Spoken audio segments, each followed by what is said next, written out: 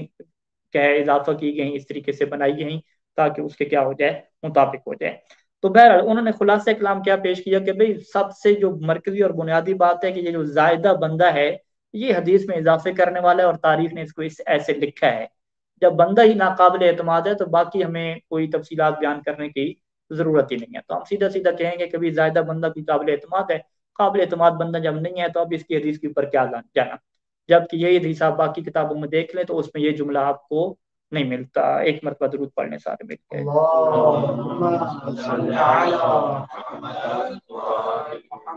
اچھا، اس کے بعد وہ مختصر طریقے سے ذکر کرتے ہیں کہ امام مہدی علیہ السلام کا ایک تو اس حدیث کے مطابق نام سامنے آ گیا کہ ان کا نام کیا ہوگا، محمد ہوگا۔ اس کے علاوہ کہتے ہیں بہت ساری احادیث ہیں کہ جس میں آپ کے بہت زیادہ القاب اور کیا ہے نام ذکر کیے گئے ہیں، جس طریقے سے واضح ہے کہ خود اللہ کے رسول کے بہت زیادہ نام ہیں، محمد، احمد، طہ، یاسین، بشیر، نذیر، ٹھیک ہے، خود انجیل میں ان کے اور زیادہ نام ہیں، اور اسی طریقے سے امیر المومنین اسلام کے نام ہیں حیدر، مرتضیٰ، ایلیا، اور اسی طریقے سے خود سیدۃ النساء العالمین جناب زہرا سلام اللہ کے نام ہیں، بطول، مبارکہ، مقدسہ۔ تو اسی طریقے سے امام زمانہ علیہ السلام کے بھی کیا ہے بہت زیادہ نام ذکر ہوئے ہیں کہ جس میں سے کچھ ناموں کو کیا وہ ذکر کریں گے کہ جو روایات کے اندر کیا ذکر ہوئے ہیں. ایک مہدی کا نام، دوسرا حجت کا نام، تیسرا قائم کا، چوتھا منتظر کا، پانچواں خلف صالح، چھٹا صاحب الامر، سید الامام الثانی عشر، اور اس کے علاوہ کیا ہو گئے نام ہو گئے. اور کنیت آپ کی واضح ہے ابو القاسم ہے. اب یہاں پہ کیا ہے کچھ روایات کو وہ ذکر کرتے ہیں کہ ان ناموں کی کیا وجہ تسمیہ کیا ہے. سب سے پہلے وہ ذکر کرتے ہیں کہ مہدی کا جو نام ہے، ہمیں پتہ ہے کہ مہدی جو ہے وہ اس میں مفعول کا صیغہ ہے. مہدو ان سے کیا ہے وہ واو اور یا کا، واو کو یا میں تبدیل کیا اور پھر یا کا یا میں ادغام ہوا تو اس میں مفعول، یعنی جس سے ہدایت دی گئی ہو. اب یہ نام جو اہل بیت علیہ السلام کے ہوتے ہیں اس میں کوئی نہ کوئی کیا ہوتی ہے مناسبت ہوتی ہے. اسی وجہ سے علم منطق میں جب آپ پڑھیں گے اب وہ الفاظ کی آپ اقسام پڑھیں گے تو اس میں ایک ہوگا مرتجل اور ایک ہوگا منقول. منقول میں وہ یہ بیان کریں گے کہ کچھ نہ کچھ کیا ہوتی ہے مناسبت ہوتی ہے. تو اہل بیت کے ناموں کے اوپر یہ ایک بحث ہوتی ہے کہ ان کے نام مرتجل نہیں ہوتے، ان کے نام کیا ہوتے ہیں منقول ہوتے ہیں، کیونکہ باقاعدہ کیا پائی جاتی ہے مناسبت پائی جاتی ہے. ویسے کسی بندے کا نام مہدی رکھ دیں، اب اس بادشاہ کا نام کیا تھا مہدی تھا، تو وہ ہدایت یافتہ ہے ہی نہیں، گمراہ ہے. تو اب نام کی جو ہے وہ کردار کے ساتھ کوئی مناسبت نہیں ہے. اسی طریقے سے کسی کے نام حسن ہوتا ہے خود وہ خوبصورت ہوتی نہیں ہے، کسی کا نام صابر ہوتا ہے اور خود کیا غصے والا ہوتا ہے. تو یہ انسانوں کے ناموں میں یہ بات چلتی ہے،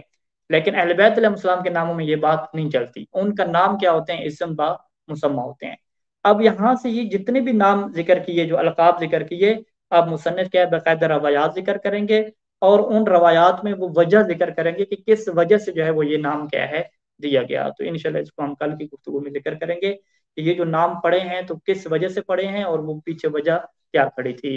صلی اللہ علی محمد و علی اجمعین. السلام علیکم ورحمۃ اللہ وبرکاتہ.